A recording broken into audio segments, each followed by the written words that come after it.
സിദ്ധാർത്ഥൻ്റെ മരണവുമായി ബന്ധപ്പെട്ട് വിദ്യാർത്ഥികളുടെ സസ്പെൻഷൻ പിൻവലിച്ചത് റദ്ദാക്കാൻ നിർദ്ദേശം നൽകിയിരിക്കുന്നു ഗവർണർ ആരിഫ് മുഹമ്മദ് ഖാൻ. അതിൻ്റെ വിശദാംശങ്ങളിലേക്കാണ് ഇനി നമ്മൾ പോകുന്നത്.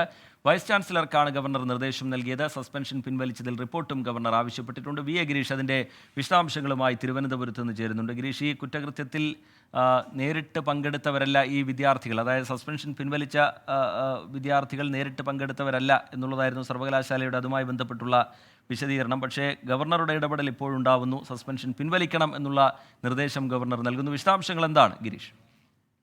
ശ്രീജിത്ത്, വി സിയുടെ നടപടിയിൽ, അതായത് സസ്പെൻഷൻ പിൻവലിച്ച വി സിയുടെ നടപടിയിൽ പ്രാഥമികമായി വീഴ്ച പറ്റി എന്നുള്ളതാണ് ഇപ്പോൾ ചാൻസലർ കൂടിയായ ഗവർണർ വിലയിരുത്തുന്നത്. ഇതിന്റെ അടിസ്ഥാനത്തിലാണ് വിദ്യാർത്ഥികളുടെ സസ്പെൻഷൻ പിൻവലിച്ച് റദ്ദാക്കാനുള്ള നിർദ്ദേശം ഗവർണറുടെ ഭാഗത്ത് നിന്ന് ഉണ്ടാകുന്നത്. വൈസ് ചാൻസലർക്കാണ് ഗവർണർ ഈ നിർദ്ദേശം നൽകിയിരിക്കുന്നത്. അതോടൊപ്പം തന്നെ സസ്പെൻഷൻ ഏത് സാഹചര്യത്തിലാണ് പിൻവലിച്ചത് എന്ന വ്യക്തമാക്കുന്ന റിപ്പോർട്ടും സമർപ്പിക്കാൻ ഇപ്പോൾ വി സിയുടെ അടുത്ത് ആവശ്യപ്പെട്ടിട്ടുണ്ട്. സാധാരണഗതിയിൽ സർവകലാശാല ചട്ടമനുസരിച്ച് ഇത്തരത്തിൽ സസ്പെൻഡ് ചെയ്യപ്പെടുന്ന വിദ്യാർത്ഥികളെ നിയമോപദേശത്തിന്റെ അടിസ്ഥാനത്തിൽ മാത്രമേ തിരിച്ചെടുക്കാവൂ എന്നുള്ളതാണ് ചട്ടം.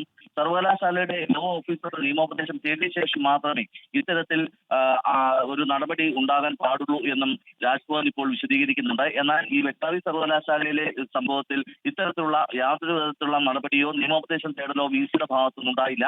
വി സി ഏകപക്ഷീയമായി ഇക്കാര്യത്തിൽ തീരുമാനമെടുക്കുകയായിരുന്നു എന്നുള്ളതാണ് ഇപ്പോൾ രാജ്ഭവൻ വിലയിരുത്തിയിരിക്കുന്നത്. ഇതിന്റെ അടിസ്ഥാനത്തിലാണ് ഈ സസ്പെൻഷൻ പിൻവലിച്ച നടപടി റദ്ദാക്കാനുള്ള നിർദ്ദേശം ഗവർണറുടെ ഭാഗത്തുനിന്നുണ്ടാകുന്നത്.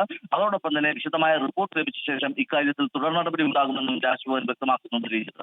ശരി, വി എ ഗിരീഷ് വിവരങ്ങൾ നൽകുകയായിരുന്നു. സിദ്ധാർത്ഥിൻ്റെ മരണവുമായി ബന്ധപ്പെട്ട് വിദ്യാർത്ഥികളുടെ സസ്പെൻഷൻ പിൻവലിച്ചത് റദ്ദാക്കണം എന്നുള്ള നിർദ്ദേശം ചാൻസലർ കൂടിയായ ഗവർണർ മുന്നോട്ട് വച്ചിരിക്കുകയാണ്.